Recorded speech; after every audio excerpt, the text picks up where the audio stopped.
उन्हाळ्याचे दिवस आहेत. उन्हाचा पारा प्रचंड प्रमाणात चढलाय. उन्हामुळे अनेक आजार होत आहेत. त्यातला आजार म्हणजे उष्माघात. उष्माघात म्हणजे काय, तो कसा टाळावा आणि झाल्यास काय काळजी घ्यावी, या संदर्भात आपण अधिक माहिती जाणून घेऊया. नमस्कार, मी रामेश्वर जामगे. राजमुद्रा न्यूज लाईव्हच्या आरोग्य मुद्रा या विशेष सत्रात आपलं मनपूर्वक स्वागत करतो. सामान्यतः मानवी शरीराचं तापमान हे 37 अंश सेल्सिअस एवढं असतं. त्यापेक्षा शरीराचं तापमान खूप जास्त वाढलं किंवा खूप जास्त कमी झालं तर अवयवांवर दुष्परिणाम होऊ शकतो.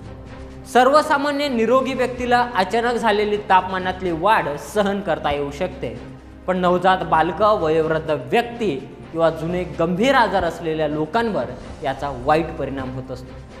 वातावरणातलं तापमान खूप जास्त वाढतं तेव्हा शरीराला थंड राहता येत नाही आणि त्रास होऊ शकतो.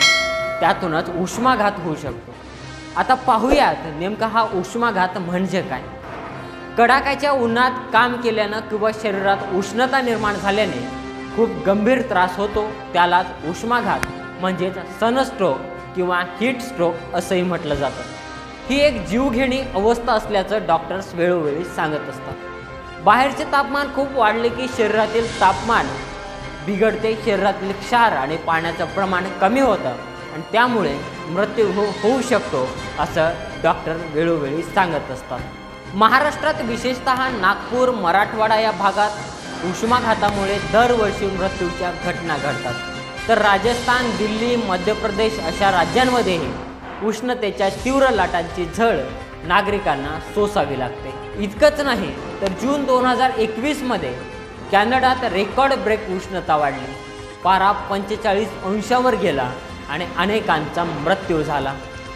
उष्माघात आता नेमका ओळखायचा कसा, त्याविषयी अधिक माहिती पाहू. उष्माघातात प्रौढांमध्ये शरीराचे तापमान 40 डिग्री सेल्सिअस पोहोचल्यास तीव्र डोकेदुखी, मळमळणे, उलटीचा भास होणे किंवा चिंता वाटणे व चक्कर येणे, हृदयाचे ठोके वाढणे, धडधडणे ही लक्षणे दिसत असतात. उष्णतेच्या लाटेमुळे थकवा तसंच सतत झोप येणे ही लक्षणे सुद्धा दिसतात.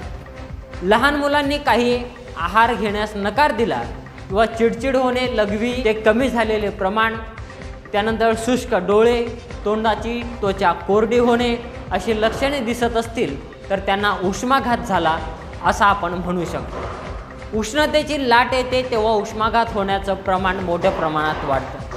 आता पाहूयात हा उष्माघात नेमका टाळायचा कसा. उन्हात विशेषतः दुपारी 12 ते 3 या काळात बाहेर जाणं टाळा. तापमान जास्त असताना बाहेर असाल तर थकवणाऱ्या क्रिया व हालचाली करू नका. त्यानंतर वेळोवेळी पाणी पित राहा. तहान लागली नाही तरीही पाणी पित राहा. त्यानंतर घराबाहेर पडताना हलके फिकट रंगाचे सुटसुटीत असे सुती कपडे घाला. डोळे झाकण्यासाठी गॉगल, छत्री किंवा टोपी, बूट, चप्पल अशा साहित्याचा वापर करा. अल्कोहोलिक पदार्थ, त्यानंतर चहा, कॉफी, कार्बोनेटेड ड्रिंक्स या सगळ्यापासून शरीरातलं पाण्याचं प्रमाण कमी होतं, त्यामुळे ही पेय घेणं टाळा. त्यानंतर प्रथिनांचं प्रमाण जास्त असलेलं अन्न टाळा आणि शिळं अन्न खाऊ नका. जर तुम्ही उघड्यावर उन्हात काम करणार असाल तर टोपी, छत्री वापरा. ओला नॅपकिन वापरून डोकं, मान, चेहरा आणि हातपाय नेहमी पुसून घ्या. पार्क केलेल्या बंद वाहनांमध्ये लहान मुलं, पाळीव प्राण्यांना सोडू नका. तुम्हाला चक्कर येत असेल, आजारी वाटत असेल तर ताबडतोब डॉक्टरांना जाऊन भेटा आणि त्यांचा सल्ला घ्या. आता पाहूयात एखाद्या व्यक्तीला उष्माघात झाल्यास नेमकं आपण काय करावं. उष्णतेची लाट पाहता आवश्यक नसल्यास दुपारच्या वेळेस बाहेर पडणं टाळावं. लोकांनी घाबरू नये पण काळजी घ्यावी असं हवामान विभागानं सांगितलं आहे. दर 3 ते 4 तासाने लघवीला जाणं आवश्यक आहे. त्यासाठी तेवढं पाणीही शरीरात जायला हवं. लघवीचा रंग गडद पिवळा असल्यास शरीरात पाण्याची कमतरता आहे असे समजावे. उष्माघात झाल्यास काय काळजी घ्यावी याबाबत मुंबई महानगरपालिकेने काही सूचना जाहीर केल्या होत्या. तात्काळ डॉक्टरांशी संपर्क साधावा. दरम्यानच्या काळात त्याला थंड सावलीच्या ठिकाणी झोपवावं.